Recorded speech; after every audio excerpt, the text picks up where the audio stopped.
श्रीमंत जगद्गुरु तुकोबाराय महाराज यांच्या वैकुंठ गमनाचा दिवस म्हणजे तुकाराम बीज. 375 वर्ष झाली तुकाराम महाराजांना जाऊन. किती? 375.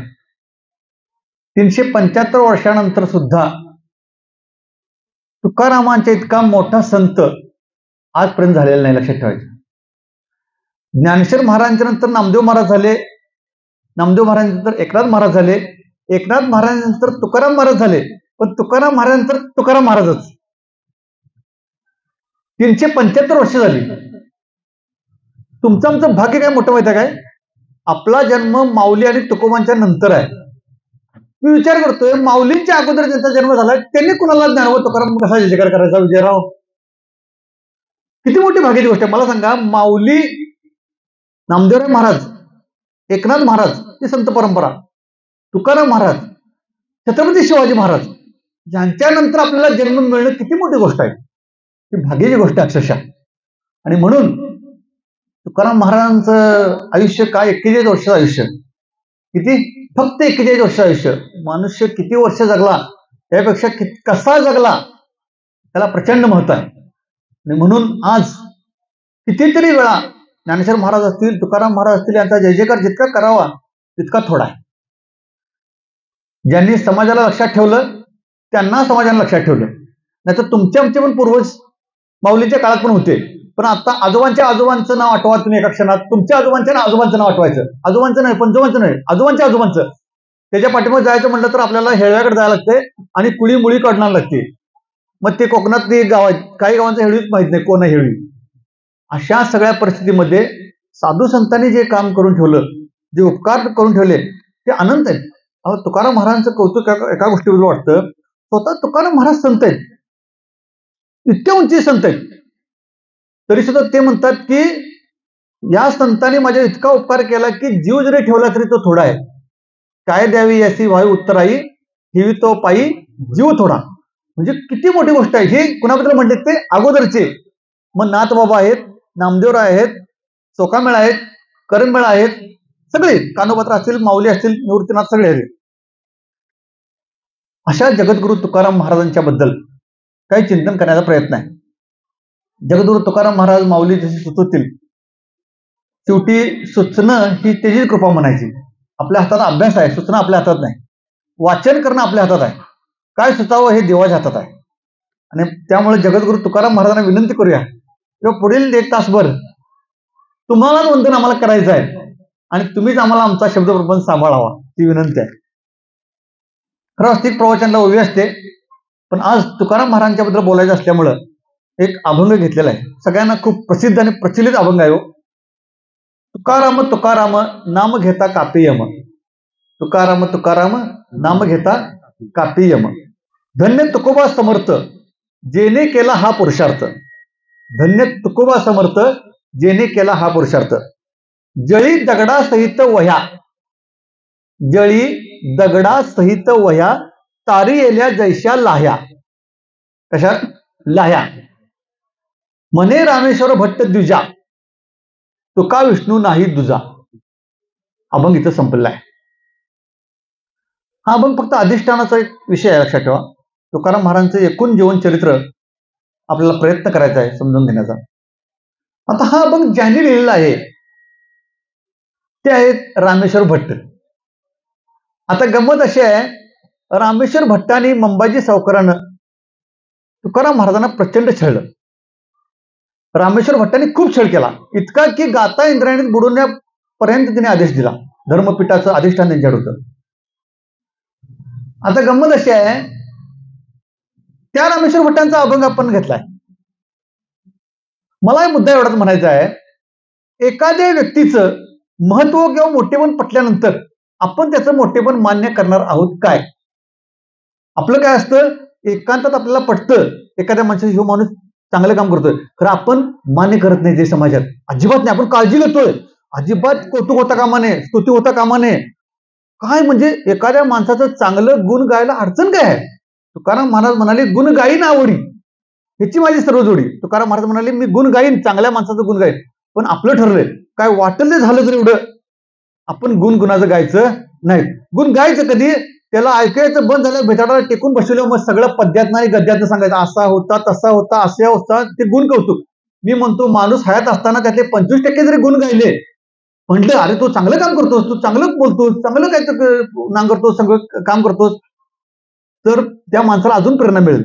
पण ते साधू संतांनी केलं. रामेश्वर भट्टांच्या बद्दल मला काय म्हणायचं आहे, रामेश्वर भट्टांनी छळलं तुकारामांना, बरोबर आहे. पण ज्यावेळी त्यांना कळलं की तुकाराम हे कोण आहेत, त्यावेळी सर त्यांनी तुकारामांना विरोध केला नाही, टाळ घेतला नाही, टाळकरी बनले तुकाराम महाराजांचे. हे मला विशेष वाटतंय. आणि एवढंच नाही, आपण जे एक आरती तुकाराम महाराज आता गातो ती सुद्धा त्यांनी लिहिली आहे. आरती तुकारामा सद्गुरु धामा सच्चिदानंद मूर्ती पाय दाखवी आम्हा, ही जी आरती आहे, तुकिता तुल्येसी ब्रह्म तुकासे आले म्हणून रामेश्वरे चरणी मस्तक ठेवले. कुणी? रामेश्वरन म्हणला की म्हणून मी काय करतो, तुकिता तुल्येसी ब्रह्म ब्रह्म तुलना होऊ शकत नाही, असं हे तुकाराम महाराजांचं कौतुक रामेश्वर भट्टांना पटल्यावर त्याने विषय सोडला. हे मला मुद्दा असा म्हणायचा आहे की बघा कोण आहे, तुकाराम महाराजांनी जर त्यांना माफ केलं आणि टाळ घेऊन कीर्तन उभा केला तर आम्ही कोण शिक्षा करणं. पण एवढं निश्चित आहे की त्यांनी तुकाराम महाराजांच्यावर हा अभंग जो लिहिलाय तो तुकाराम महाराजांवर त्यांनी लिहिलेला आहे. तुकाराम तुकाराम नाम घेता कापी यम, धन्य तुकोबा समर्थ. हे लय भारी आहे, धन्य तुकोबा समर्थ. धन्य तुकाराम महाराज म्हणले एका अभंगामध्ये, कौतुक वाटे झाली आहे वेचाचे. म्हणजे आपल्या आयुष्यात सुद्धा कौतुक झालं काय, एकांतात विचारलं पाहिजे आणि जाहीरपणे विचारलं पाहिजे. प्रश्न आहे ना, समजा जाहीरपणे विचारलं, तुमच्या आयुष्याची सार्थकता वाटते का, तुमचं जे जगलेलं आयुष्य आहे ते तुम्हाला वाटते का योग्य झाले काय. साधा जरी प्रश्न लोकांना विचारला, काय बरं आहे काय, हाय ते बरंच म्हणायचं.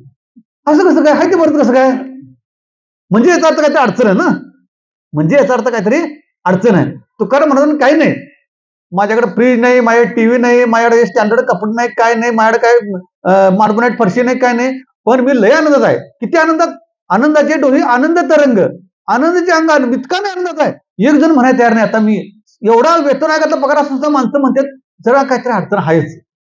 पण तुकाराम महाराज म्हणले नाही, मी आनंद डुंबायला लागलोय, त्या डोहात डुंबते तसं आनंदाच्या डोहात डुंबालोय म्हणले तुकाराम महाराज एकमेव म्हणले. काय अवस्था होती, किती अवस्था होती. मी थोडं चरित्राचा भाग सांगणार आहे तुकाराम महाराजांच्या आज जाणीवपूर्वक. कारण काय माहिती काय, संतांची चरित्र समजून घेतली पाहिजे. बरेच वेळा प्रवचनात ओवी ते आपण बोलत राहतो, मात्र खरं तर संत चरित्र समजून घेतले पाहिजे. उद्धव जांभळे सर खूप मोठं काम करायला ते आपल्या, मला वाटतं कोल्हापूर जिल्ह्यात उद्धव जांभळे सरांचं कार्य सगळ्यात मोठं आहे. कारण ते संत चरित्र सांगतात आणि त्याची सुरुवात सुरुपली येथून झाली. दलित मित्र SR बाई त्यांनी सुरुवात केली ती आणि 12 संत सुरुपी सांगितले. एक संत घ्यायचा 7 दिवस बोलायचं, रोज तास, 1.25 तास, 1.5 तास. आता परवा चेंगावमध्ये झालं, ज्ञानेश्वर माऊलींचं चरित्र सांगितलं. सप्त्यामध्ये 7 दिवस 8 दिवस फक्त कुणाचं चरित्र, माऊलींचं चरित्र, एकच वक्ता जांभळे सर. तर मला असं वाटतं की चरित्र संतांचं बघितलं पाहिजे. तुकाराम महाराजांचं चरित्र बघितलं आपल्या अंगावर काठी येतील, लक्षात ठेवायचं. शहर एक म्हणजे मी या निमित्तानं थोडं बघत होतो, मी बरेच वेळा थांबलो, वाचन पुढे मला जाईना, म्हणजे डोळे भरून आले आणि मला म्हणजे असं भरून म्हणजे काय हे, म्हणजे इतकं वाईट वाटलं अक्षरशः. बघा म्हणजे यातनं सुद्धा ते एवढ्या उंचीला गेले तुकाराम महाराज. आणि म्हणून अशा तुकाराम महाराजांच्या दृष्टीनं आजचा दिवस हा बिजेचा म्हणजे वैकुंठ गमनाचा दिवस आहे. हा महिना फाल्गुन वद्य द्वितीया आज आहे. हे माघ आणि फाल्गुन हे महिने महत्वाचे आहेत बरं काय. कारण माघ शुद्ध पंचमी, माघ शुद्ध पंचमीला जन्म आहे तुकाराम महाराजांचा, म्हणजे माघ शुद्ध पंचमी.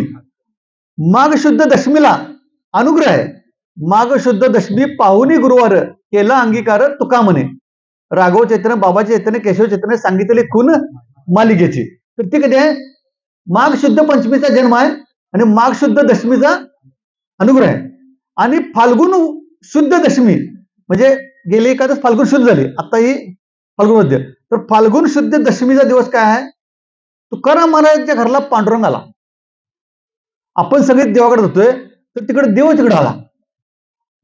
म्हणजे हा दिवस कुठला आहे, गेल्या एकादशीचा आदला दिवस म्हणजे दशमीचा दिवस, आणि फाल्गुन मध्ये द्वितीयचा दिवस म्हणजे हा बिजेचा दिवस. त्यामुळे हे 4 संदर्भ ह्या माघ शुद्ध पासून हे फाल्गुन वद्य द्वितीयापर्यंत संदर्भ येतात. आणि म्हणून तुकाराम महाराजांचं मोठेपण मला योगायोग वाटतो ह्या 2 महिन्यांचा. या 2 महिन्यात जबरदस्त महत्वाचे संदर्भ येऊन जातात त्यामध्ये. आणि मग ज्यावेळी तुकाराम महाराजांच्याकडं आपण पाहतो तर मला ते एका अभंगाचं खूप हे वाटते बरं काय. तो अभंग तुकाराम महाराजांचा नाही आहे आणि लोक म्हणतात सांगतात तो अभंग की तुकोबाची कांता सांगे लोकापाशी माझा वेडा जातो पंढरीशी. अहो कुठल्या गात्यात आहे तो अभंग? नाही, कुठल्या गात्या अभंग नाही. मला सांगा, मी एका शब्दानं ऑब्जेक्शन घेतलं त्या कुठल्या तुकोबांची कांता. तुकोबा स्वतःला आदरार्थी म्हणणारच नाहीत, भावावर अनुसार देणारच नाहीत. तो पहिला मुद्दा, गाता बघायचा मुद्दा आमचा होता. कुणीतरी रचलेला अभंग आहे लोक सांगतात फुटकाची विना त्याला तीन तारा माझा वेडा जातो पंढरीशी.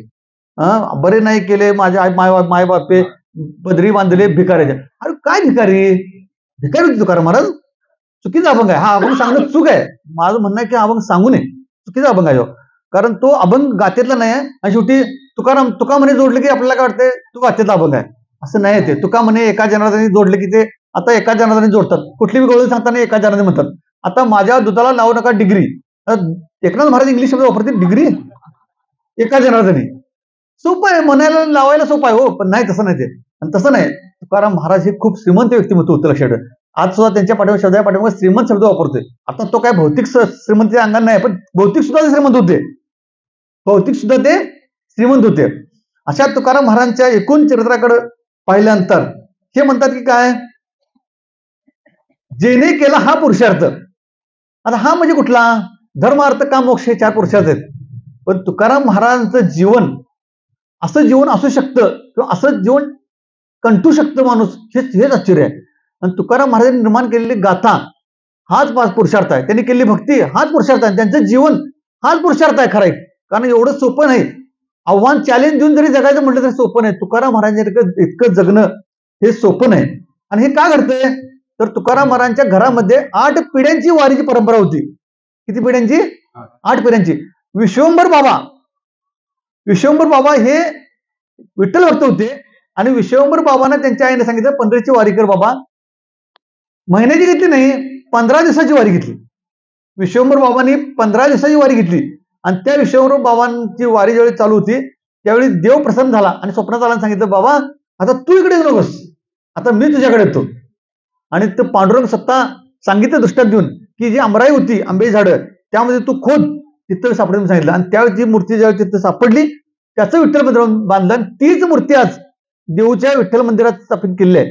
त्या विठ्ठल मंदिराचा जीर्णोद्धार हा दुष्काळ ज्यावेळी पडला तुकाराम महाराजांच्या ऐन उमेदीमध्ये, त्या दुष्काळामध्ये ज्यावेळी मंदिराचा जीर्णोद्धार केला तुकाराम महाराजांनी त्या विश्वंभर बाबांच्या, आणि त्या विश्वंभर बाबापासून 8वे वंशज हे तुकाराम महाराज आहेत. विश्वंभर बाबापासून 8वे वंशज आहेत. आणि विश्वंभर बाबा, हरी, विठ्ठल, पदाजी, शंकर, कन्हैया, बोलोबा आणि तुकोबा अशी एकूण 8 यांची परंपरा आहे. 1599 ला एकनाथ महाराज गेले. 1599 इसवी सन. आणि 1608 ला तुकाराम महाराज जन्म आहे बघा. म्हणजे 9 वर्षाचा फक्त फरक आहे. 1599 ला एकनाथ महाराज गेले आणि 1608 ला तुकाराम महाराज जन्माला आले. किती सुंदर योग आहे बघा. एकनाथ महाराजांचं जाणं आणि तुकाराम महाराजांचं येणं, अवतीर्ण होणं यात केवळ आणि केवळ हे 9 वर्षाचं अंतर आहे. आणि मग ह्या तुकाराम महाराजांची तशी बघायला तर श्रीमंती खूप होती, प्रचंड श्रीमंती. त्यांच्या घरामध्ये सावकारकी होती, अतिशय चांगला व्यवसाय होता त्यांचा. ते प्रचंड श्रीमंत होते, त्यांचे वडील वगैरे प्रचंड श्रीमंत होते. पण वडिलांचे कौतुक आहे म्हणून उगाच तुकाराम महाराज घडले नाहीत. हे 8 पिढ्या कारणीभूत आहेत. ज्ञानेश्वर महाराज म्हणले माझे सत्यवादाचे तप वाचा केली बहुकल्प.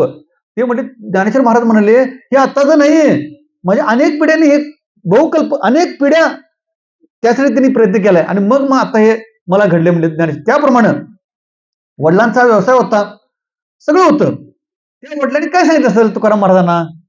बोलोबा आणि कनकाई आईचं नाव आहे, वडिलांचं नाव बोलोबा आहे.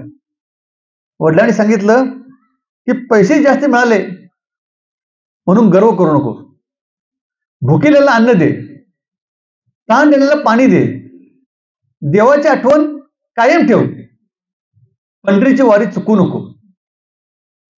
किती सुंदर आहे. तुका म्हणे फार थोडा तरी परोपकार, नंतर हे सगळं गातेनं पाजरत आलं बरं काय. हे वडिलांनी सांगितलं. ज्ञानेश्वर महाराजांची गोवी आहे. मी तुम्हाला सांगू, मुलं बिघडली की लगेच तात्काळ त्याचा सगळा दोष 100% मुलांच्यावर द्यायचा नाही. हे संत साहित्य सांगतंय. संत साहित्य कसं सांगतंय? ते म्हणले की पालक कसे आहेत हे पहिलं बघितलं पाहिजे. ज्ञानेश्वर महाराजांनी धर्माची व्याख्या लिहिली. अखंड संत वाङ्मयात कुठेही धर्माची व्याख्या देत असताना हिंदू, मुस्लिम, ख्रिश्चन असे असलं काही धर्म नाहीत. ते काय अलीकडचे असतील काय नसतील काय असले असत, मात्र त्यांनी कर्तव्याचा धर्म सांगितला आणि त्यात त्यांनी ज्ञानेश्वर महाराजांनी एक ओवी लिहिली की त्यामुळं तुकाराम महाराजांच्या वडिलांचं कार्य आपल्याला कळतं. ती ओवी अशी आहे, एक तर वडील जे जे करती तया नाम धर्म ठेवीती. धर्म कशाला म्हणायचं? एक तर वडील जे जे करते तया नाम धर्म ठेवीती, कारण तेच येर अनुष्ठाती सामान्य सकळ. कारण त्याचंच अनुकरण काय करतात? इतर लोक करतात. म्हणजे तो घरचा वडीलधारी असू दे किंवा समाजाचा लीडर असू दे, त्यानं नीट वागलं पाहिजे. कसं वागलं पाहिजे? नीट वागलं पाहिजे. आणि म्हणून ते म्हणले की वडील जे जे करते तया नाम धर्म ठेवीती, तेच येर अनुष्ठाती सामान्य सकळ. तुकाराम महाराज उगत निर्माण झाले नाहीत. तुकाराम महाराजांच्या 8 पिढ्या सर्वांग सुंदर होत्या आणि म्हणून तुकाराम महाराज सुंदर जन्माला आले. तुकाराम महाराजांच्या वडिलांनी किती सुंदर उपदेश केला की बाबा तू उतू नको, मातू नको, घेतला असा टाकू नको, आणि भुकेला अन्न दे, तहानलेल्या पाणी दे. नंतर आलं ना, भूतदया गायी पशुचे पालन, तानेले जेवण वण्या माझी. गातीत सगळं आलं परत हे. आणि तुकाराम महाराज इकडे म्हणतात की बाबा ताकाचे जरी उपकार नाही जमले तरी पाणी तरी करा. ताक नसलेलं घर असते, पान नसलेलं, म्हणजे ताक नाही असं घर मिळू शकतंय, पण पान नाही असं घर मिळू शकत नाही. नंतर जिवंत राहणार नाही. पान नसेल तर जिवंत, नसेल तर कसं जिवंत राहील असं आहे. आणि म्हणून हे त्यांच्या वडिलांचं जे कर्तृत्व आहे हे सगळ्यात महत्वाचं आहे. अगदी 12 वर्षी तुकाराम महाराजांचं पहिलं लग्न झालंय. पूर्वी लग्न लवकर व्हायची, आणि पहिलं लग्न झालं लोहगावची ती माऊली रखुमाबाई, पहिली पत्नी, तुकाराम महाराजांची पहिली पत्नी ही रखुमाबाई, 12 वर्षी लग्न केलं. मात्र दुर्दैवानं काय झालं, तिला बिचारीला दम्याचा त्रास होता. दम्याचा त्रास, आणि खूप तिला तो त्रास व्हायचा. आणि त्रास व्हायचा. एक मुलगा झाला, संताजी त्याचं नाव, संताजी. आणि मुलगा झाला. वडील म्हटले अरे काय करायचं आता, ही दुसरं लग्न करतो. आणि दुसरं लग्न करताना सुद्धा वडिलांनी सल्ला दिला बरं काय, खूप सुंदर आहे तो सल्ला. तो सल्ला असा आहे की संसार तो चालला पाहिजे, तू कर, दुसरं लग्न असू दे, मात्र 2 पत्नीत तू फरक करू नकोस. पहिली ती आणि दुसरी. तो काय मला नव्हते, उंचीच होते हो, प्रश्न नाही, पण वडील पण किती भारी काय सांगणार आहे, 2 पत्नीत तू फरक करू नकोस. आणि एक काम कर, भाऊज आहे ना तुझी, भाऊज ती तुझी थोरली बहीण मान. कारण भाऊज का तसं का म्हणले ते, तुकाराम महाराजांचे थोरले बंधू सावजी मधले तुकाराम महाराज आणि धाकटे कान्होजी. तर सावजी जे होते ना ते विरुद्ध होता. त्याचं मन कशात रमत नव्हतं. संसार व्यवसार नातेवाईक पाहुणे काय कशात रमायचंच नाही तिचं मन. तो असं गप्पच असायचा. आणि मग एक दिवशी काय झालं की त्याची पत्नीने सुद्धा मग अन्न टाकलं की मग कशासाठी जगायचं आणि खायचं आणि कशासाठी. आणि ते मग सांगितलं. तो ज्यावेळी घर सोडून गेला, कोण, सावजी, घर सोडून जाण्यापूर्वी ती ही जाती, सावजीची पत्नी वारते बरं काय. ती म्हणजे मी थोडं हे सांगावलं, ती सावजीची पत्नी ज्यावेळी वारते तर त्या सावजीच्या पत्नीसाठी तुकाराम महाराजांनी वडिलांचा शब्द ऐकला. आणि तिला जाणीव होणार नाही, एवढंच नाही तर तिच्या पुढं तुकाराम महाराजांनी धार्मिक वाचन केलंय. कशाचं? धार्मिक ग्रंथाचं वाचन केलंय. माहिती आहे ना, माणसं अंखेच्या टप्प्यात आली की माणसं वाचन करतात आणि केलं पाहिजे. आणि माणसं असं पण म्हणतात की जास्त झालं की माणसं म्हणतात त्याला देवाचं नाव घे. आता ज्ञानेश्वरी ते बी संदर्भ आलाय बरं काय, हे जरा थोडं हे इकडे विषयांतर, पण सांगतो फक्त. ज्ञानेश्वर महाराजांनी सांगितलंय की धडधाकट असताना, भगवान श्रीकृष्ण धडधाकट असताना जो माझं नाव घेतो, जो माझी आठवण ठेवतो, त्याच्या शेवटच्या क्षणी त्याच्या तोंडात माझं नाव येण्याची जबाबदारी माझीच आहे. आता कसं करायचं, म्हणजे अवघड आहे की नाही.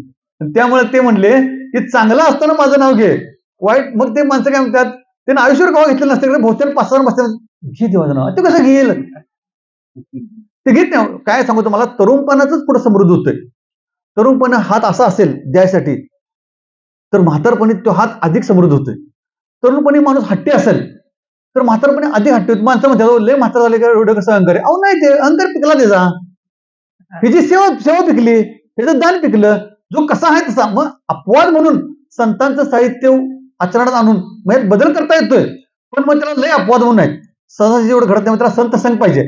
तुकाराम महाराजांना देव सुद्धा प्रसन्न होता. देव म्हणजे आम्ही देवाकडे मागतोय, तिकडे उलट होतं.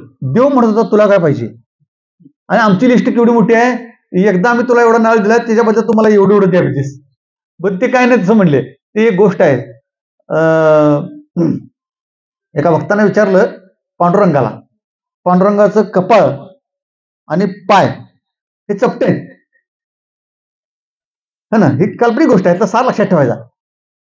आणि मग देवानं भक्तांतर विचार काय असं काय आहे, तर पांडुरंग काय म्हणला, काय करायचं म्हणला, एकदा येतात तसं वर्षातनं, आणि गडबडीत कवा नमस्कार करतात, चमत्कार जातात, आणि मागणंच लय असते, लिस्ट मोठी असते. त्यासाठी म्हणलं मी पायानंच उठा आता, कारण माझा हात तिथे कमरवायत म्हणला, त्यांची उठा म्हणते, म्हणून ते पाय झिजलेत.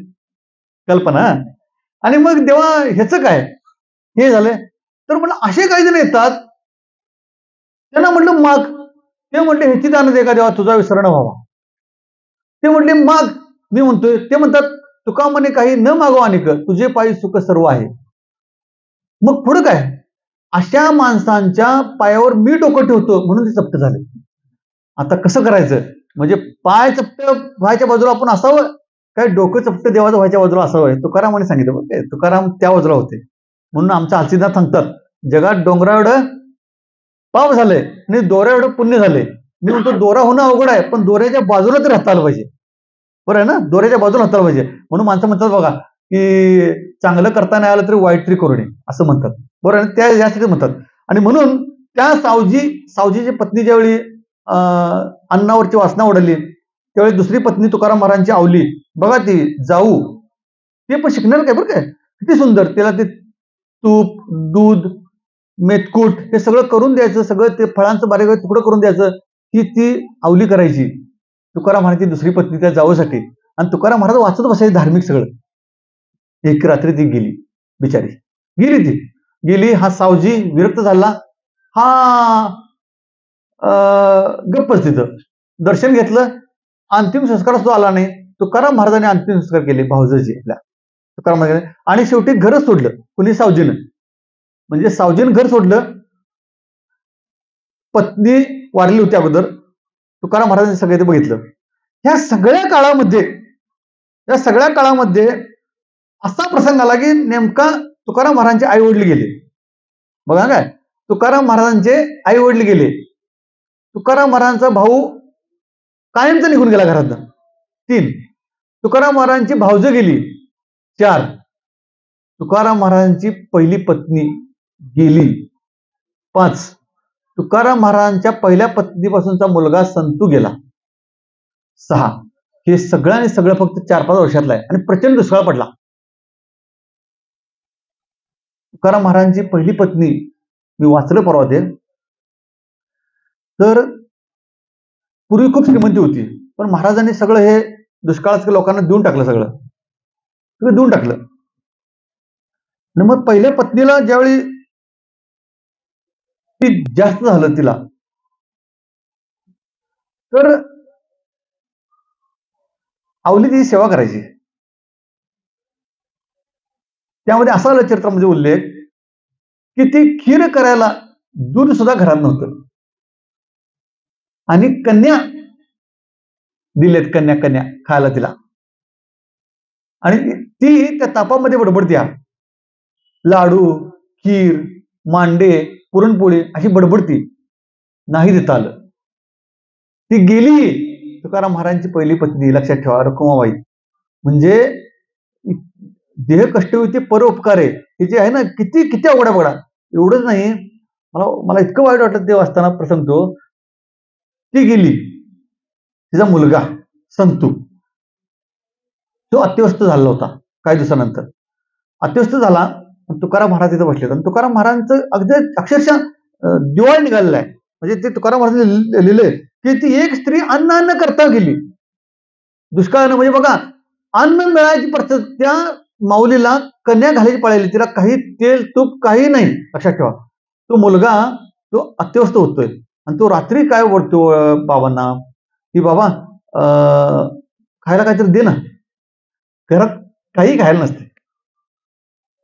अक्षरशः ते म्हटलं, मग बाबा ते म्हणतोय की हा आई ह्याला गेल्या कुठं, पाणी नाही आवली. मग राहू दे, पाणी तरी दे. तर दुष्काळ प्रचंड पडला असतो, ते पाणी आणायलाच गेले असते, घरात पाणी नसते. त्या चरित्रात त्यात तो गेला संतू तेजना. मला काय म्हणायचं आहे, हे इतकं सोसले पण कुणाच्या वाट्याला येईल काय. अवघड आहे सर. म्हणजे आज तुकाराम, म्हणून मला वाटतं की चरित्र समजून घेतलं पाहिजे. चरित्रसे हे चारित्र्यकार असतं आहे, चरित्रातून चारित्र बनते म्हणून सांगितलं. आणि म्हणून तुकाराम महाराजांची इतकी श्रीमंती होती, इतकी श्रीमंती होती, अहो सगळं वाटलं त्यांनी, सगळं वाटलं लोकांना, इतकं वाटलं. आणि समाज विचित्र हो, समाज काय सळला नसतो, लक्षात ठेवायचं. तो सर्व काळ काय कायम चांगला नसतोय. अहो ज्ञानेश्वर महाराज असताना लोकांनी छळलं, काय सांगायचं आता. आणि आता सुद्धा लोक म्हणतात तुम्ही देवधर्म साधून नाही ते कशाला करता, आम्हाला म्हणतात तुम्ही कशाला करता, नाही ते तिकडे कशाला झाड पडता. असली विचित्र लोक आहेत ती. त्यांना वाटते काय हे न करणं म्हणजे पुढारलं. अरे वेड्या माणसा हो, ज्या संत साहित्यात ज्ञान विज्ञान अज्ञानाची व्याख्या सांगितली, कसलं संत साहित्य ते, त्याला एक्सपायर डेटच नाही, असलं संत साहित्य येते. आणि तुम्ही काय सांगता, तुम्हाला वाटते की ते न मानलं म्हणजे पुढारले, पण चूक, अजिबात नाही, तसं काही म्हणता येत नाही. यासाठी स्वामी विवेकानंदांचं साहित्य वाचायचं. विवेकानंदांचं साहित्य वाचलं की बरोबर कळते. आणि लय कुणाला खुंकवी असेल, आम्ही लय विज्ञानवादी आणि मी लय देवाला मानत नाही, काय मानत नाही, तर काय नाही, रामकृष्ण आपल्या डॉक्टर एपीजे अब्दुल कलामांचं अग्निपंख वाचायचं, बस, दुसरं काय करायचं नाही. तर त्या तुकाराम महाराजांची इतकी श्रीमंती होती, प्रचंड श्रीमंती होती. पण हे सगळे प्रसंग येत असताना त्यांनी सगळं ते वाटून टाकलं लोकांना, प्रचंड वाटून टाकलं. आणि एक दिवस असा आला की ते भामचंद्र गडावर 15 दिवस ते वैराग्य आलं त्यांना, आणि तिकडे गेले ते एका गुहेत जाऊन ते साधना करू लागले. आणि तिथनं मग त्यांचे बंधू कान्होजी, पत्नी, त्या सगळ्यांनी त्यांना परत बोलून आणलं, पण आणल्या पेटाला त्यांना असं वाटलं की आता ही सावकारकीची कर्ज खतं घरात होती. कर्ज खतं म्हणजे प्रॉमिसरी नोट, म्हणजे एकट्यानं पैसे नेलं ते कागदावर लिहून घेतलेलं होतं. आता ते त्यांना सगळं वसूल होणं शक्य होतं, कारण त्यावेळची लोक जरा बऱ्यापैकी प्रामाणिक होती. दिलेलं आता काय करतात, कोर्टात गीतेवर हात ठेवून खोटं बोलतात, तो भाग वेगळा आहे. पण त्यावेळी जरा शब्दाला मान होता. ती सगळी कर्ज खतं तुकाराम महाराजांनी घेतली, आपल्या बंधूला जी होती ती वाटून दिली, ती काय असलेली, आणि ती कर्ज खतं सगळी इंद्रायणीत बुडवली. आता सरकार म्हणते आम्ही पहिला कर्जमाफी दिली 2007-8ला, आता म्हणते 2021ला आम्ही दिली, अजून 50,000चा विषय त्यातला मिटायचा आहे. काही प्रामाणिक मात्र अजून मिळाले म्हणतात. काय काय पहिली कर्जमाफी तुकाराम महाराजांनी दिली, संत श्रेष्ठ तुकाराम महाराज. आणि त्यांना शक्य असताना आणि सगळी अवस्था बिकट मार्गावर जात असताना त्यांची कर्ज खतं इंद्रायणीत बुडवली. मला आता विचारावं, समाजाचं आश्चर्य काय वाटतं माहिती आहे काय, ज्या इंद्रायणीमध्ये कर्ज खतं तुकाराम महाराजांनी कर्जाची कागदपत्र बुडवली, आम्ही एवढे हुशार, त्याच इंद्रायणीत तुकाराम महाराजांनी लिहिलेले अभंग बुडवले. कसला समाज हो, म्हणजे पूर्वी लय चांगलं होतं असं काय म्हणायचे कारण लक्षात ठेवायचं. म्हणजे किती वाईट आहे. पण आता लोकशाहीच्या मार्गात लढता येईल, आता असला कोण प्रकार करणार नाही. पण मला अजब वाटते, इंद्रायणी तुकाराम महाराजांनी त्या इंद्रायणीमध्ये ती कर्ज खतं बुडवून लोकांना कर्जमुक्त केलं, आणि तिथं मात्र आपल्या गाता आपण तुकाराम महाराजांना बुडवाय भाग पडले. इंद्रायणी तारली हा भाग वेगळा आहे, पण त्या तुकाराम महाराजांनी स्वतःच्या पत्नीचे दागिने गहाण ठेवले आणि गावाला वाटण्यासाठी धान्य आणि वैरण विकत आणली. ती वैरण लुटली. गाव एवढं विचित्र, दुकानावर यायचं आणि ते सगळं उदाहरण घ्यायचं. आणि तुकाराम महाराजांचा स्वभाव काय, अगदी मवाळ, ते काय म्हणले नाहीत की कशाला नेतो, ते उदाहरण म्हणून बुडवलं त्यांनी. आणि मग ते दागिने गहाण ठेवलं, ते आणलं, सगळं वाटलं. ते धान्याची गाडी दारात आल्या पेटाला लोकांनी लुटली. वाटायचं वाट बघितलं नाही, फुकट म्हटलं काय विषयच नसतो काय. शेवटी मातीत पडलेलं धान्य एवढं शिल्लक राहिलं, मातीत पडलेलं धान्य एवढं शिल्लक राहिलं, काही शिल्लक राहिलं नाही. म्हणजे किती सोसर असेल बघा हो. आणि तरी सुद्धा कुणाविषयी राग शिवे भानगड काय नाही. हे गातीत शिवे आहेत, खरं कुणाविषयी, जे अभक्त आहेत, जे ढोंगी आहेत, जे लबाड आहेत, जे समाजाला बुडवतात नाडतात, त्यांना आहे, सामान्य माणसाला नाही. आणि संतांना नाही. भांडण देवाचे आहे, पण तेही प्रेमाचं आहे. संतांशी एक शब्द वाकडा नाही. अक्षरशः संतांना प्रचंड आदराने प्रेम दिला तुकाराम महाराजांनी. आणि मग त्या सगळं, अहो एवढंच नाही, एक दिवशी काय झालं, हे सगळं दुष्काळ गेला, मोठी मोठी भांडी सुद्धा सावकारानं, तुकाराम महाराजांचा सावकार त्यांना कर्ज देणारा त्यांचा सावकार पण होतो ना, तो आला, तो म्हटला तुमच्याकडे काय परत फेडला काय नाही, मोठं हांड बिंड सगळं नेलं उचलून. आणि तुकाराम महाराज पत्नीला म्हणतात, आता कसं छान दिसतंय, कशाला काय कामाचं आपल्याला ते मोठं हांड, ते तुकाराम महाराज वेगळंच व्यक्ती होतो तो. मग ते नेलं सगळं, आणि हे सगळं ज्यावेळी घेऊन गेले त्यावेळी पत्नीला म्हणतात की आता हे बरं वाटतंय.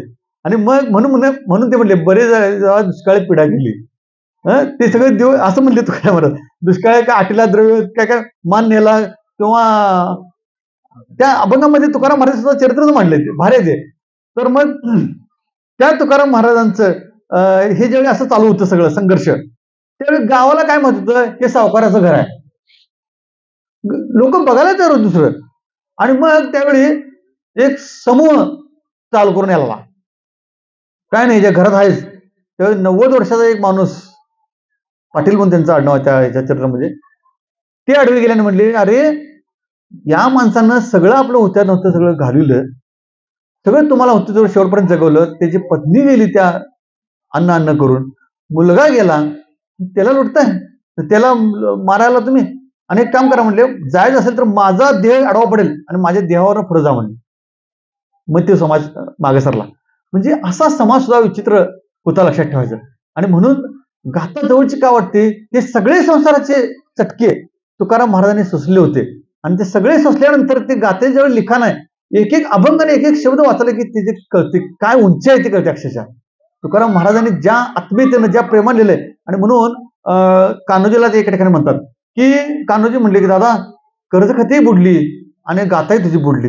काय समान ते म्हणले अरे बाबा कर्जखत तर बुडली बुडू देत मी बुडली ती कारण त्यात आसक्ती होती काय होती आसक्ती होती म्हणजे अपेक्षा होती पण गाथा नाही गाथामध्ये देवाची शब्द होती त्यानं सुचवलं तेच मी लिहिलं गाथा ही कर्जकथी जीवनाची आसक्ती होती तर गाथा ही जीवनाचे तत्वज्ञान होतं आणि ते देवाचे शब्द होते आपलं नाही म्हणून शब्द होऊ सार उपकार आचाराशी तुका म्हणे पहा शब्देची हा देव शब्देची गौरव पूजा करू तुकाराम महाराज सांगितलं काय की शब्द नावाचाच देव आहे आणि त्याची पूजा कशा शब्द नावाच्याच फुलांनी म्हणून पेपरमध्ये काम करणाऱ्या आमच्या मित्रांना आम्ही काय म्हणतोय काय भक्ती ज्ञानासाठी राहू दे किमान शब्द सामर्थ्यासाठी शब्द समृद्धीसाठी गाथा ज्ञानेश्वरी वाचा बाकी राहू दे काय करायचं मराठीचे विद्यार्थी एवढे ते वाचायला नंतर काय माहिती आहे काय आपोआप भक्तीकडे वळणारच आहे ते एकदा ते वाचायला आलं की ते माणूस त्यातनं बाजूला पडत नाही आणि मग त्या पद्धतीनं हे सगळं प्रवास ज्यावेळी तुकाराम महाराजांचा चालू होता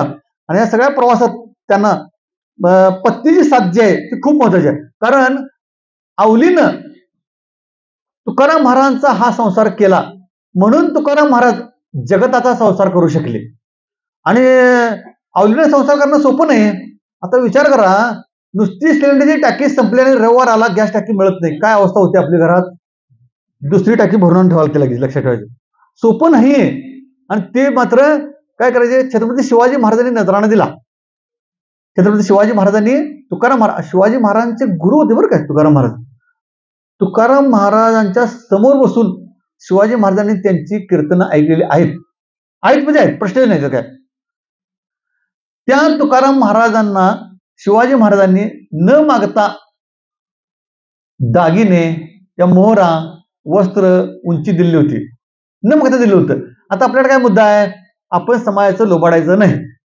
एक मुद्दा आहे चांगल्या वागण्यात पायऱ्या दुसरा मुद्दा काय मग आता मागाय न जाता तो द्यायला मग घ्या पण नको तिथं अवघड आहे ना सगळे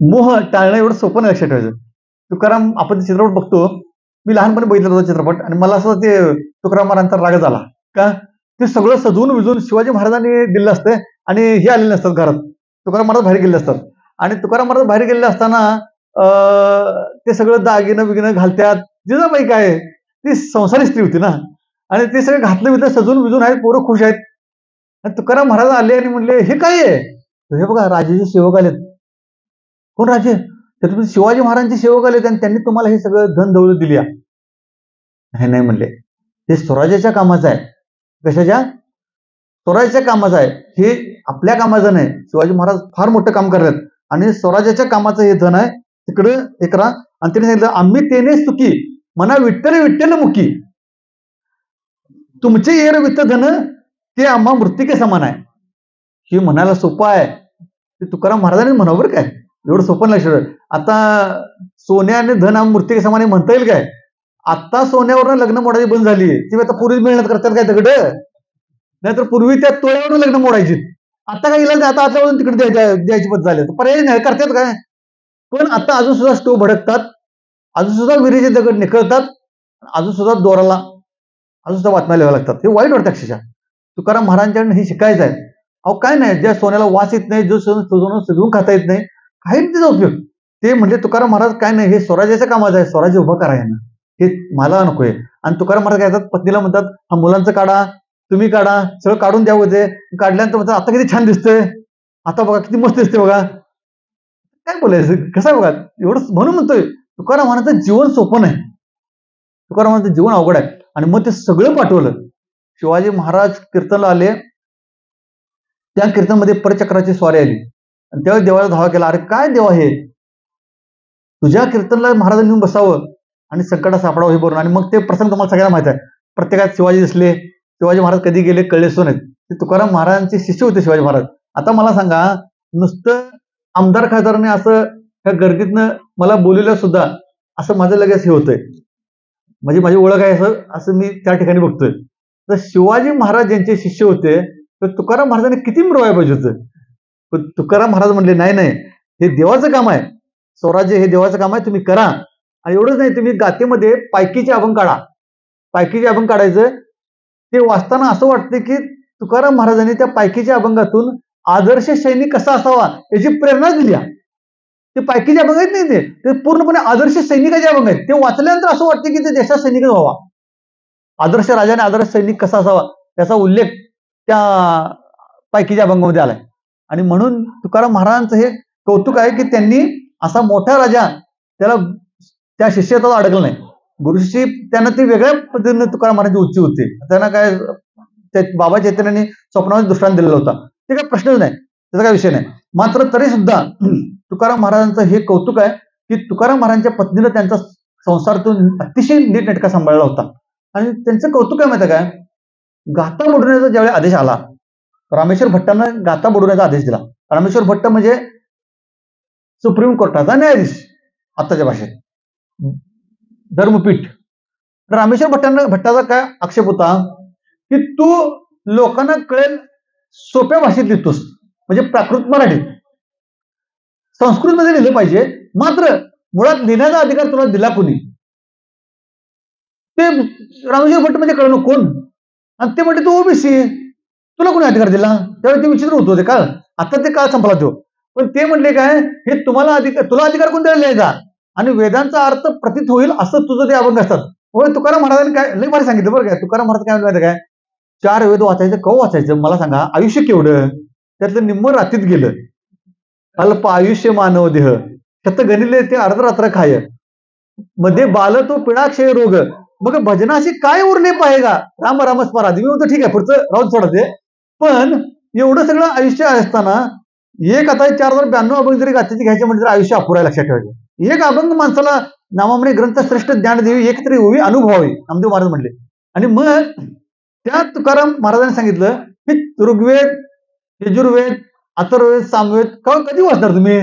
ते म्हणले काय वाचू नका, त्यांनी बघितलं होतं बरं काय. ते म्हणले वेदांचा तो अर्थ आम्हासी ठावा, येराणी व्हावा भार माता, नुसतं हमावायचं दुसऱ्याने, पण त्याचा खरा अर्थ आम्हाला माहित आहे. काय अर्थ आहे, वेद अनंत बोलीला अर्थ इत्तुकाची साधेला, एवढाच. वेद अनंत बोलीला अर्थ इत्तुकाची साधेला, विठोबाशी शरण जावे, निजी निष्ठे नाम घ्यावे. ते म्हटले 4 वेदांचा सार एकच आहे. काय मग आता एवढं जर केलं तर इकडे दुकानं पण पडली ना, माऊलींची उभी आहे, तरी कीर्तनाचे नटनाचे नाशिले व्यवसाय प्राचीनांचे. म्हणजे काय, हे जे प्राचीनाचा व्यवसाय होतं, भानगडी होत्या, ते मंत्रून देणं, हे करणं ते करणं, हे सगळे व्यवसाय बंद पडले. म्हणून ते नाव राग आला असेल ना. ते आम्हाला एक धडा होता, मला आश्चर्य वाटतं कसा धडा होता एक दिवस. त्यावेळी ते आमच्या प्राथमिकला आम्ही होतो त्यावेळी तर ती अभ्यास मंडळावर विशिष्ट माणसं असायची, असं होते काही विषय नाही. तर त्यामध्ये एक धडा होता की तो एक जण तो पौराहित्य करणारा जो असतो, तो सांगणारा बिगणारा भटजी म्हणा काय म्हणायचं माझा, तो एका माणसाच्या घरला जातोय आणि तो म्हणतोय काय, तुझी आई गेली आणि आई वारली, पण तिची जांभळं खायची इच्छा खूप होती, मला बोलून टाकली तिने, आणि जांभळं खायची इच्छा अपूर्ण राहिली. आणि काय कर आता, सोन्याची 5 जांभळं करून दे मला, तिला पोच होते स्वर्गात. हे असलं उद्योग होते बरं का सगळे. हे मोडून वाटा सूक्ष्म दुष्टरी जे आहे ना, हे सगळं मोडलं संतांनी, आपल्या स्वतंत्र उपकार आहेत, पाक सगळं मोडून टाकलं आणि सांगितलं कामात राम म्हणा, हे काय नाही, बुंदुगिरी काय नाही. मग ते हुशार होतं ऐकणार. ते काय म्हणलं होतं काय, ठीक आहे ठीक आहे, तुम्ही काय करा, रविवारी या. रविवारी आले, ते 5 सोन्याची जांभळं त्यांना पुढे ठेवली, आम्हाला धडा होता काय, आणि सांगितलं महाराज ही जांभळं घ्या तुम्ही, आईला माझ्या इच्छा पूर्ण होतील. पण माझ्या स्वप्नात पण आई आली ती रात्री. तर मग ती काय म्हणली, तर ती म्हणली बाळा मी प्लेगनं गेली, प्लेगनं. आणि पूर्वी प्लेगला औषध नव्हतं. तर पूर्वी प्लेगला काय होतं, तापलेली सळी त्या गाठीत घुसवायची. तर महाराजांना काय सांगितलं आईनं माझ्या, की ते महाराजाच्या काकात तापलेली सळी घुसव म्हणजे मला इकडे पोचत्या. तेव्हा महाराज म्हणला, नासली व्यवसाय प्राचिताचे, नको नको नको, इथनं जातो मी पहिल्यांदा. त्यामुळं तसे रामेश्वर भट्टांना कदाचित वाटलं असेल की ही दुकान तरी बंद होईल, आणि म्हणून त्यांनी आदेश दिला की हे लिहिण्याचा अधिकार तुला नाही बाबा. बाबा म्हटलं, हे लिहिण्याचा अधिकार तुला नाही, आणि हे काय करा, लिहिणं बंद कर. तुकाराम महाराज म्हणजे लिहिलं काय करू, लिहिलेलं बुडवायचं. इंद्रायणी आवलीचं कौतुक काय माहिती काय, आवली देवाला शिवाय देत होती. अजिबात ते देवाला मानत नाही, म्हणजे शिवाय द्यायची. का तर ते माझा संसार जायचे, त्याच्या नादामुळे माझा मालक संसार करत नाही असं म्हणायचे. मात्र नवऱ्याला जेवण घेऊन जाताना तिच्या पायात मोडलेला काटा ह्याच बाबानं काढला ते वाटेवर. आणि एवढंच नाही, त्या आवलीचे कौतुक काय माहिती का, ज्यावेळी गाता बुडवायचा आदेश दिला तर तुकाराम महाराज काय, ठीक आहे बुडवतो. त्याला वाईट वाटलं, पण ते गाता घेतले आणि ते जावलेले. आवलीने विचारलं काय करायला झालंय, ते म्हणले इंद्रायणी गाता बुडवायचा आदेश दिलाय. ते म्हणले काही नाही, आदेश काय नाही, मी मानणार नाही, मी मानणार नाही, अजिबात बुडून चालणार नाही. कारण तिला माहित होतं, माझा संसार टाकून, सगळं टाकून जे लिहिलंय ते काहीतरी नाही. त्या अभंगाचे किती अर्थ तिला माहित होते हे माहित नाही मला, पण तिला एवढं माहित होतं की हे सर्वस्व त्याग करून जे लिहिलंय माझ्या मालकानं ते बुडवता कामा नये. किती मोठी गोष्ट आहे हो. लोक म्हणतात, म्हणून ते अभंग मी म्हणतो ना, ते पहिला जो अभंग सांगितला, तुकोबाजी कांता सांगे लोकाबाजी, मला आक्षेप आहे त्या अभंगावर. त्या अजिबात नाही, अजिबात नाही. ज्यावेळी लग्न झालं त्यावेळी श्रीमंतीच होती, आणि मग ती गाता बुडवली जाऊ नये म्हणून ती आवली डोकं हुमऱ्यावर आपटून घ्यायला लागली. तेव्हा तुकाराम महाराज सांगितलं, असं करून चालणार नाही, असं करून चालणार नाही. आणि मग त्यावेळी मी सोडून जातो म्हणले. मग त्यावेळी ते गाता बुडवायला जातात, गाता बुडवतात. असं म्हणतात की दगड बांधून गाता बुडवली. हुशार माणसाचं ना, काय असतात की हुशार माणसं, ती सगळीकडे असतात ती हुशार माणसं. आणि ती गाता तशी बुडवली. 13 दिवस तुकाराम महाराजांनी जळी दगडासहित वया तारी येल्या जैशा लया, अभंगात आहे, जळी दगडासहित वया, लाह्या बुडत नाहीत. त्याचं उदाहरण दिले, लाह्या बुडत नाहीत. तुकाराम महाराजांची गाथा बुडवली. मात्र 13 दिवस तुकाराम महाराजांनी देवावर ते उपोषण केलं, देवाच्या संदर्भानं. इतर कोणाला काय म्हटलं नाही, ते ज्यानं बुडवायला आदेश दिला त्याला पण काय म्हटलं नाही. आणि मग काय झालं, 13 दिवस काही खाली नाहीत. आवलीचं कौतुक काय माहिती काय, तुकारामांचा संसार चालवला, गाता बुडवायला येत असताना तिला वाईट वाटलं. आणि तिसरी गोष्ट, 13 दिवस तुकाराम महाराजांच्यावर एकमेव व्यक्ती होती उपवास करणारी, ती म्हणजे आवली. ती 13 दिवस त्यांच्या जवळ बसली आणि उपवास केला. 13 दिवस अन्न खाला नाही, स्पर्श केला नाही, आणि ती गाथा तरली गेली, ती गाथा वरती आली. ज्यानं आदेश दिला रामेश्वर भट्ट, त्याला हुक्यान ते येता येतं ते अनगडशाच्या त्या विहिरीत तो आंघोळ करायला उतरला. तो म्हणला, माझ्या नमाजचं पाणी कुणी खराब केलंय, त्याच्या अंगाला आग उठते सगळी, त्याच्या अंगाला आग उठती. जो ऑर्डर द्याना होता तो न्यायाधीश, त्याला ती आग उठती. त्यावेळी सांगितलं माऊलीने, तिकडे जावा देऊला, कारण गुन्हा केल्यास, तू चूक केलीस. तुकाराम महाराजांना हा आदेश द्यायला नको होता. आणि मग ज्यावेळी ते इकडे आले त्यावेळी अंगाचा दाह, पाण्यातून बाहेर पडली अंगाचा दाह. आणि मग तुकाराम महाराजांनी हात लावल्यानंतर अंगाचा दाह थांबला. चित्त शुद्ध तरी शत्रू मित्र होती, व्याघ्री न खाती सर्पदया, हा अभंग त्यासाठी त्यांना लिहिला. चित्त शुद्ध ठेवा तुम्ही, शत्रू सुद्धा मित्र होतील, पण तुम्ही चुकीच्या पद्धतीने काय करू नका. आणि मग त्यावेळी ती गाथा तरली. गाथा तरल्यानंतर कौतुक काय वाटतं म्हणजे, गाथा तरल्यानंतर लोकांनी जय जयकार वगैरे प्रचार चालू केला, आणि सगळ्यांनी मिरवणुकीची तयारी केली. कशाची, मग त्यांनी सांगितलं की मिरवणूक काढायची. तुकाराम महाराजांना म्हणले, महाराज तुमची मिरवणूक काढायची. महाराजांचं वाक्य इतकं भारी आहे,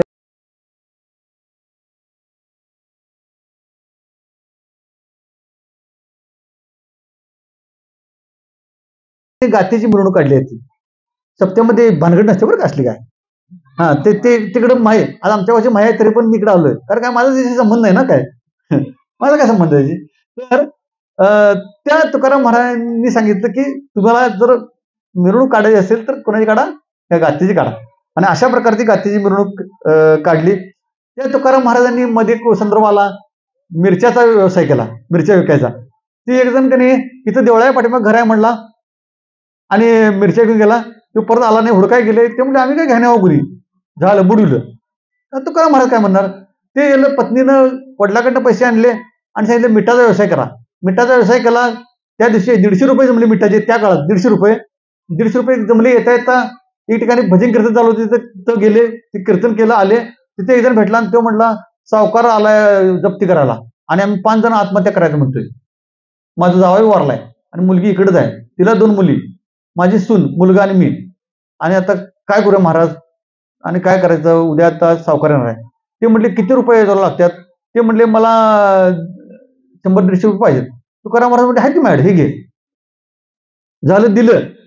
आता कोण परवानगी दिलो, स्वतःच एवढं संघर्ष असताना सुद्धा एवढं सोपं नाही. म्हणून तुकाराम महाराजांनी लिहिलं, म्हणून सांगितलं गाथा ही परत पाजरत येते सगळं. तुकाराम महाराज म्हणाले, पहाते पांडव अखंड वनवासी, परी त्या देवाशी नित्य आठविते, सुदामा ब्राह्मण दारिद्र्य पिढीला, परी नाही विसरला पांडुरंगा. म्हणजे तुकाराम महाराज म्हणाले की कितीही संकट येऊ देत, देवावरची भक्ती विचलित होता कामा नये.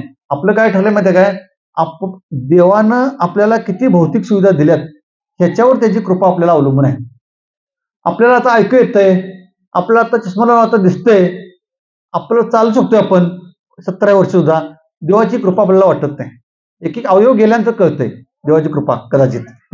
आपल्याला काय वाटतंय, त्याने भौतिक समृद्धता दिल्यावरच देवाने काहीतरी कृपा केली असं वाटतं. तुकाराम महाराजांना ते मान्य नाही.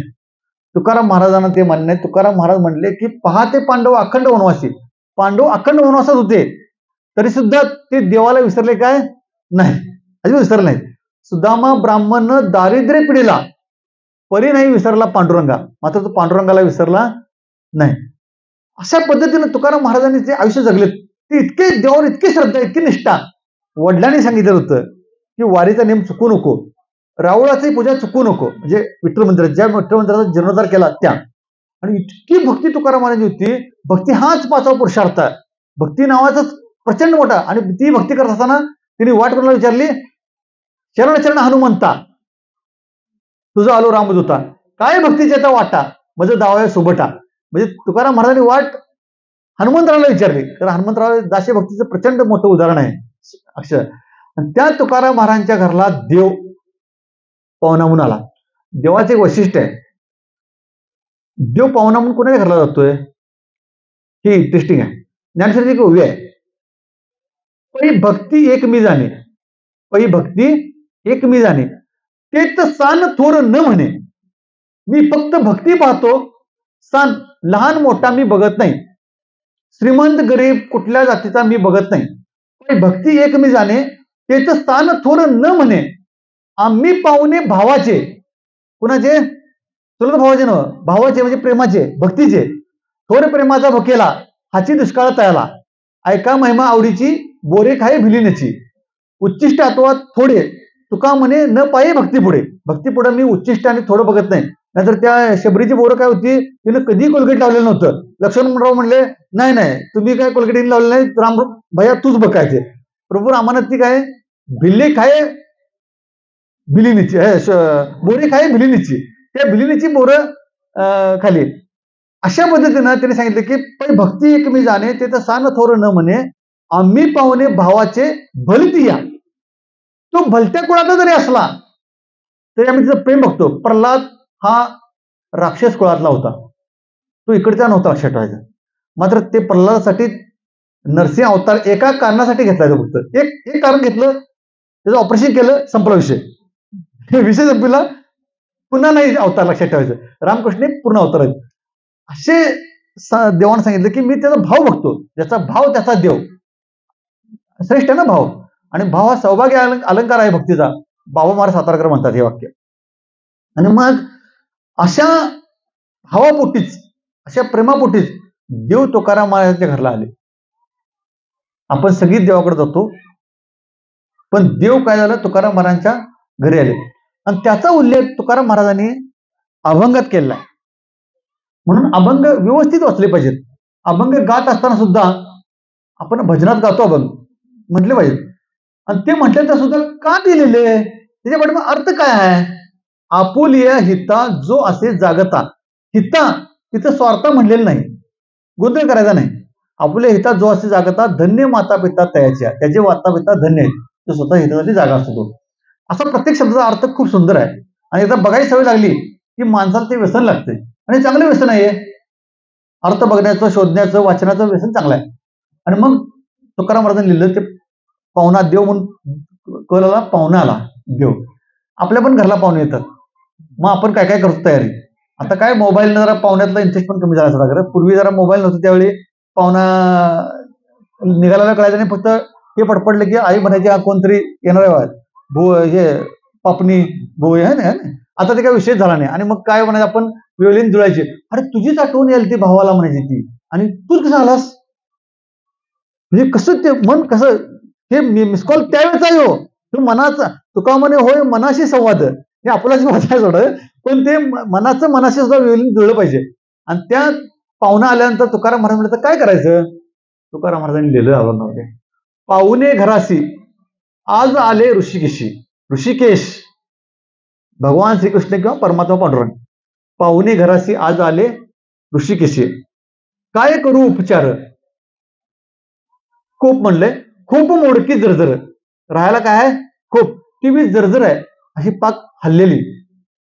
पाहुणे घराशी आज आले ऋषिकेशी, काय करू उपचार, खूप मोडकी जर्जरीचं.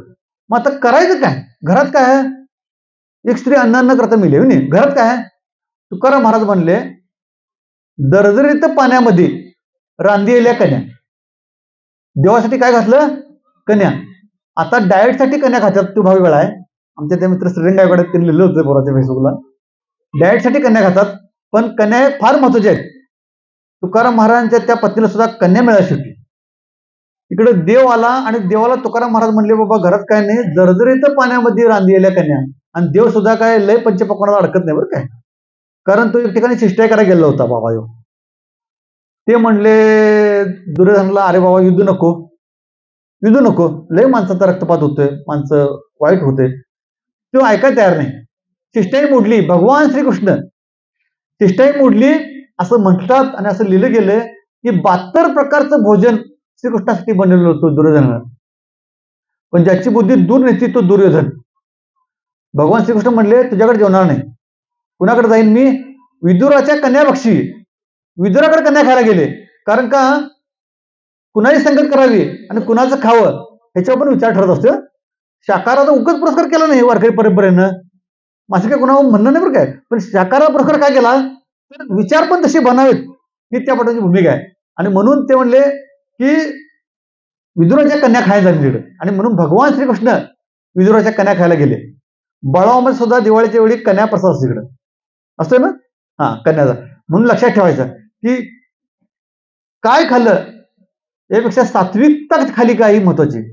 त्या दुर्योधनाचं सगळं खाल्लं लोकांनी, आणि भीष्मासारखा व्यक्ती सुद्धा द्रौपदी वस्त्रहरणाच्या वेळी तोंड उघडू शकले नाही. आणि म्हणून ज्यावेळी विचारलं द्रौपदीनं, ते सगळे तत्वज्ञान सांगत होते, ह्याच्यावर सरपंजरीवर पडले होते ना, बाणावर टोकावर पडले ते भीष्म, ते सांगायला लागले सगळे. मग सांगत असताना त्यावेळी विचारलं, हे तत्वज्ञान तुमचं वस्त्रहरण होताना कुठे गेलं होतं. तर ते म्हणले, मी खाऊन मिंदा होतो. कुणाचं, दुर्योधनाचं. आणि ते सगळं वाहून गेलं म्हणजे आता बाण लागून अर्जुनाचं, आणि म्हणून आज सांगावलंय. म्हणून ते म्हणले की दरदरीत पाण्यामध्ये रांधलेल्या कन्या, त्या कन्या सुद्धा देवाला काय झाल्या, आवडल्या. आणि मग ते घरी मोडकी बाजा वरी वाकळांचा शेजा. काय आहे, घरी मोडका भाजी आहे ती हलतील खाट, आणि त्याच्यावर वाकळा आहेत. आता वाकळ बघायला मिळत नाही, आता फक्त अमेझॉनवर वाकळा आहे बरं काय. हा ऑनलाईन वाकळ भाग आहे बरं काय, ते मिळते ते आता, पण ते एवढं ओरिजिनल नाही. ते प्रत्येक टाकाचे पूर्वी असायचं, आणि ते सगळ्या कलर धडपं लावायचे. आता विषय नाही तो. आता शिवाय मुळात येते कोणा हा प्रश्न आहे, खरं तिकडे मिळते ऑनलाईनला. मुख शुद्ध तुळशी झालं, तुका म्हणे मी दुर्बल. हे सगळं माझ्याकडे नसेल, पण शुद्ध मुखाचं आहे ना. तुकाराम महाराज काय म्हणले, मी शुद्ध मुख आहे. आणि काय, तुळशी झाली पवित्र असतं, त्या तुळशी दलासारखं पवित्र आहे. आणि मी तुकाराम महाराज म्हणजे मी दुर्बल आहे, मात्र देवा काय आहे, माझी श्रद्धा आणि भक्ती तुझ्यावर आहे. आणि अशा देवाचा असा पाहुणचार देवानं तुकाराम महाराजांच्या घरी घेतला. आणि त्या तुकाराम महाराज तो फाल्गुन शुद्ध दशमीचा दिवस देव आलेला, आणि मग हा वैकुंठाचा दिवस. वैकुंठाला तुकाराम महाराज गेले. तुकाराम महाराजांनी पत्नीला पण सांगितलं होतं, पण ती त्या सगळ्या सांसारिक त्या ह्याच्यामध्ये अडकलेली होती. असं म्हणतात की द्वितीयेला तुकाराम महाराज गेले आणि पंचमीला मुलगीसाठी ते आले परत. भागीरथी, कन्या भागीरथी.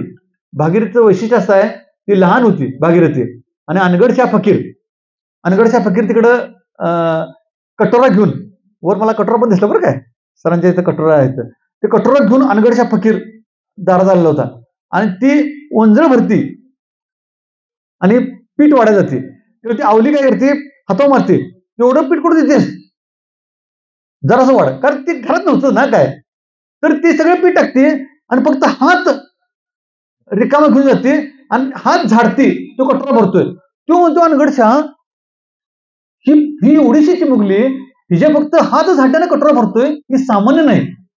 आणि मग ही एवढी श्रेष्ठ असेल तर हिचा वडील तुकोबाराय किती श्रेष्ठ असेल. आणि ते त्यांचे मित्र झाले अनगडशा फकीर. आणि तुकाराम महाराजांची पालखी आषाढीला देहूतून निघाल्यानंतर पहिली आरती अनगडशा फकीरांच्या दर्ग्यात असते. ही तीच भागीरथी ज्यावेळी वडील ती जवळच दिली होती, आता गावाचं नाव लक्षात नाही माझ्या, तर तिथं जवळच गाव आहे आणि तुकाराम महाराज वैकुंठाला गेले त्यावेळी काय व्हॉट्सअप नव्हतं, काय नव्हतं, लगेच काय कळायचं काय संबंध नाही, कोणाकडे तरी कळायचं.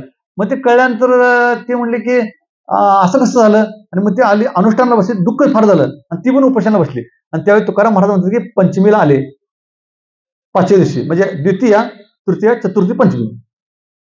आणखी एक संदर्भ आहे, निळोबाराय, प्रपंच रचना सर्वही भोगुनी त्यागिली, ती आरती आपण म्हणतो ती. तर ती रचना ज्यांनी तुकोबारायांचे शिष्य आणि तुकोबारायांचा विना ज्यांच्याकडे आला ते निळोबाराय.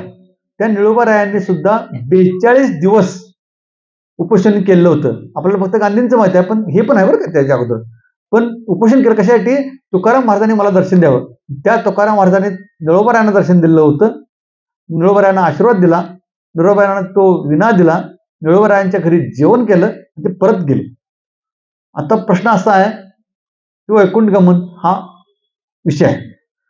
मला एवढंच म्हणायचं आहे, ब्रह्मरूप काया होत असे कीर्तनी, हेच होत संपलं. तुकाराम महाराज काय म्हणले, ब्रह्मरूप काया होत असे कीर्तनी, ऐसा कीर्तन महिमा सर्व माझी वरिष्ठ. त्या कीर्तन महिम्यासाठी तुकाराम महाराजांनी प्रचंड, आता ते प्रधान विषय वाढत झाले सगळे, पण ठीक आहे. आणखी एक विषय सांगायचा राहिला. तुकाराम महाराजांना हे सगळे, तुकाराम महाराज, रामेश्वर भट्ट, मुंबई सावकर, सालो मालो, हे सालो मालो म्हणजे काय, तुका म्हणे काढायचं सालो म्हणे लावायचं, हे तिने प्रयोग केला. म्हणजे वाङ्मय चौर्य हे इतक्या काळापासून आहे, जुन्या काळापासून. आता सुद्धा जे काय आहेच ते, आता तरी जोरात प्रश्न नाही. तर ते सगळं चालू असताना एका स्त्रीला तुकाराम महाराजांना पाठलं. कारण असं असते, पहिला भ्रष्टाचाराचा आरोप करायचा, वर्तनाचा करायचा, चारित्र्याचा करायचा. तुकाराम महाराजांच्या चारित्र्यावर सिंदूर उडवायसाठी त्या स्त्रीला तिकडे त्यांनी पाठवलं. तुकाराम महाराज म्हणले, जाई होतो माते, जाई होतो माते, न करी सायास, आम्ही विष्णुदास. नाही तसं नाही, आम्ही अहो काय झालं माहिती काय, ती आली, ते आक्षेप घ्यायचा म्हणून यांच्यावर, ती त्यांची भक्तच म्हणली, पाठवणाऱ्यांचं सगळं वाया, डिपॉझिट काय पैसे खर्च केला गेलं ते कामात. असे तुकाराम महाराज एका उंचीनं, प्रचंड मोठ्या उंचीनं ते जगले. त्यांचेच चिरंजीव तपोनिधी नारायण महाराज, 3 मुलं, त्या नारायण महाराजांनी पालखी सोहळा चालू केला 1685. तुकाराम महाराज गेले 1649ला आणि 36 वर्षानंतर पहिला पालखी सोहळा, म्हणजे वारी चालूच होती पण समूह स्वरूपात सगळ्यांनी मिळून वारी जाण्याचा विषय होता, तो तपोनिधी नारायण महाराज यांनी 1685 ला चालू केली. आणि 1685 ते 1689 पर्यंत संभाजीराजे आहेत होते आणि संभाजीराजेंनी त्या पालखी सोहळ्याला संरक्षण सुद्धा दिलं होतं. आणि नंतर मग 1832ला तो पालखी सोहळा वेगळा झाला आणि माऊलींचा वेगळा हैबतबाबांनी केला आणि तुकाराम महाराजांचा वेगळा. आणि त्याच्यापूर्वी तपोनिधी नारायण महाराज म्हणजे तुकाराम महाराजांचे चिरंजीव हे काय करायचे, तुकाराम महाराजांच्या पादुका गळ्यात घ्यायच्या, चालत आळंदीत जायचं, माऊलींच्या पादुका गळ्यात घ्यायच्या आणि दिंडी जायची. आता ते 2 वेळ झालं. तर अशा पद्धतीनं हे सगळं तुकाराम महाराजांचं चरित्र आहे. वैशिष्ट्य म्हणजे ज्या ठिकाणी गाथा बुडवली त्याच ठिकाणी सर आता गाथा मंदिर आहे, माहित आहे ना, अनेक मजली गाथा मंदिर आहे. काय वैशिष्ट्य त्याच्या ज्या भिंती आहेत त्या संगमरवरी, त्या सगळ्या आहेत, त्या सगळ्या भिंतीवरनी हे 4092 अभंग लिहिले. जिथं बुडवली तिथं ते गाथीचं मंदिर आहे, आता लक्षात ठेवायचं.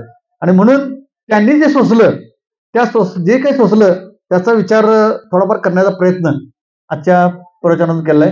म्हणून तुकाराम नाम घेता कापी, मग नाम घेता कापी याचा अर्थ काय सरळ सांगतो. मग माणसं म्हणतील मग तुकाराम महाराज अमर आहेत काय, किंवा वैष्णव अमर असतात काय. पण मरणाची भीती संपणं, देहबुद्धी संपणं, हा देह म्हणजेच मी, सगळं तिथंच आहे ना ते. देहबुद्धी संपणं तुकाराम महाराज म्हणले काय, यासाठी केला होता असा शेवटचा दिवस गडवा. आता मला सांगा, मग समारोप झाला आपण लिहितील आता दिवस 4 खेळीमिळी. मग गेल्यानंतर 4 दिवस कुठलं खेळीमिळीत राहिलं, एकदा गेलेत मग मग दिवस कुठलं राहिलं, काही नाही. देहबुद्धी संपणं म्हणजे हा शरीर म्हणजेच मी आहे, ही देहबुद्धी संपणं म्हणजेच तो क्षण होता, साक्षात्काराचा क्षण होता. आणि तुकाराम महाराजांनी तो प्राप्त केला होता. आणि अशा तुकाराम महाराजांचं आपण एकूण चरित्र समजून घेताना किंवा त्यांचे अभंग वाचताना मी सांगतो सर्वाधिक उत्तम. आता चरित्र वेगवेगळ्या लेखात लिहिलेत, असू लिहू देत, तिचा प्रश्न आहे, आपण वाचले पाहिजे. पण तुकाराम महाराजांची गाथा हेच सर्वात सुंदर चरित्र वाटते मला. तुमचं असे कितीतरी सुंदर अभंग आहेत. त्यांनी लिहिलं की काय केलं, एक राऊळ पडकं होतं, मग मी दुष्काळामध्ये राऊळचा जीर्णोद्धार केला, मग मी संतांची वचनं पाठ करायला लागलो, मग मी मागं म्हणायला लागलो. आपलं असं असते ना, आपण आता भजनात आलो काय करतोय, मागं म्हणलं होतं पहिला चरण धर्रे असं होतंय, मग ताला चुकतोय, मग जरा अरे सवच धर असं होतंय. तुकाराम महाराज कसं लिहिलं सगळं, मग मी संतांची वचनं पाठ करायला लागलो, मग मी चरण धरलो, मग ते मी हळूहळू कीर्तन. आणि कीर्तन ते का, कीर्तन प्रचंड श्रेष्ठ. तुकाराम महाराज म्हणले कीर्तन इतकं श्रेष्ठ आहे की ते म्हणले मी तप करायला बसलो, खरं मन तिथं लागणार, म्हणून कीर्तन मला आवडलं. तर तुम्ही लिहिलं होतं ते, तपासी ते मन करू पाये घात, तपासी ते मन करू पाये घात, म्हणून कीर्तन आवडते मज, म्हणून मला कीर्तन आवडते. 7 दिवसाचा जरी झाला उपवासी तरी कीर्तन असे टाकू नये, तुटे मस्तक फुटे शरीर तरी कथेशी सांडू नये. म्हणजे एवढं कीर्तनाचं महत्व आहे. आयसा कलियुगा माझी करावी कीर्तन, का त्यांनी भेटी दिली नारायण त्यांना भेट दिली कीर्तन महिमा. त्याचे बरेच सुंदर कीर्तन महिमा आहे. परत अंधश्रद्धेच्या विरोधात, आता परत आणि वेळ होतोय, अंधश्रद्धेच्या विरोधात तुकाराम महाराजांनी लिहिले. तुम्हाला सांगू, मी वारकरी परंपरेत काम करतो आणि मी वारकरी परंपरेत काम करून मी जर मंगळवारी बुधवारी जर कुठल्या तरी भावाकडे जायचं असं चूक आहे बघा ते. आणि तू कोण, मला आश्चर्य काय वाटतं, आतापर्यंत विठ्ठल कुणाच्या अंगात आहे नाही का विठ्ठल अंगात येत नाही, ज्ञानेश्वर मला अंगात आहे ना. मग तुमच्या अंगात जर देव येत असेल तर तुम्ही केवढं पवित्र आहे, तुम्ही एवढं पवित्र, देव तुमच्या अंगात यावा, आश्चर्य आहे सगळं. आणि त्यामुळे मला असं वाटतं तुकाराम महाराज म्हणले ऐसे कैसे झाले वधू कर्म करुणी म्हणते साधू, अंगा लावणे राख डोळे झाकुनी करती पाप, दावी वैराग्याच्या कळा भोगी वैशाचा सोळा, तुका म्हणे सांगू की ते जळू त्याची सांगते पेटून मोडते म्हणते, ते नको तोंड नको मला. तुकाराम महाराजांना हे मान्य नाही. आणि त्यामुळे मला असं वाटतं की ही लोक म्हणतात पुरोगामी, काय नाही, तुकाराम महाराजांची गाथा आहे आणि संत साहित्य हेच पुरोगामी आहे, सगळ्यात मोठं पुढे आहे, अजिबात नाही. आता केवढ्या अभंग आहेत तुकाराम महाराजांनी असे ठुकून काढले पूर्णपणे, या बोंदुगिरी ह्याच्यावर काहीच अर्थ तुकाराम महाराजांना अजिबात नाही. अहो 900 कन्यापुत्र होती कशा करल्या की पती ज्ञानेश्वर महाराजांची उभी, त्या मंत्रांतर वैरी मेला असता मंत्रानं तर सैनिकांनी कट्टर का मानली असती, ही ओवी आहे ज्ञानेश्वर मध्ये आलेली. आणि त्यामुळे मला असं वाटतं की आपण हे संत साहित्य समजून घेऊन तिकडे आपण गेलं पाहिजे. आणि त्या दृष्टीनं आज जगद्गुरु संत तुकाराम महाराज यांचा 375वा बीजोत्सव आहे. 450 वर्ष झाली तुकाराम महाराजांना जाऊन, चंद्रसूर्य असेपर्यंत ही कीर्ती राहणार आहे, त्यात काही शंका नाही. आणि त्यामुळे मला असं वाटतं की त्यांनी जे काही शब्द सुचवले तेच बोलण्याचा प्रयत्न केला. चूक असेल ते कदाचित माझं असेल, योग्य असेल ते त्यांनी सुचवलेलं असं लक्षात ठेवायचं, कारण हा शेवटी आपला पण दोष आहे ना माणसाचा. आणि त्यामुळे मला असं वाटतं की इतर वेळी आपल्याला संतांच्या चरित्राकडे जाता येत नाही, म्हणून हा चरित्राकडे जाण्याचा प्रयत्न आहे. तर त्या निमित्तानं तुकाराम महाराजांच्याविषयी काही पाहता आलं, बघता आलं, बोलता आलं, त्याचा आनंद आहे. आणि मंदिर नसताना सुद्धा तसा देव सर्वत्र आहे, त्यामुळे त्याचं अधिष्ठान कुठे आहे तरी सुद्धा तुम्ही हे काय जे चालवलंय 4-5 वर्ष, मला वाटतं प्रत्येक एकादशीला काकडा आहे, हरिपाठ आहे, प्रवचन आहे, रात्रीचं भजन आहे, सगळं आहे ना. तर ती चांगली परंपरा आहे. आणि मी तुम्हाला सांगू, संत संग देई सदा, तुकाराम महाराज म्हणले संत संग देई सदा. चांगलं ऐकलं पाहिजे, चांगलं वाचलं पाहिजे, चांगल्या माणसांच्या सोबत राहायला प्रयत्न केला पाहिजे. आपण सहज एक आपल्या पोरगाला म्हणतो घरातल्या, तिची संगत करू नकोस, का चांगलं होणार नाही, आपण त्याला म्हणतो. तसंच आपलं पण आहे, म्हणता येईल येते वडील जे जे करते आहे ना धरून येते. त्यात मला असं वाटतं की खूप चांगल्या पद्धतीने तुम्ही करताय, ते करत राहा.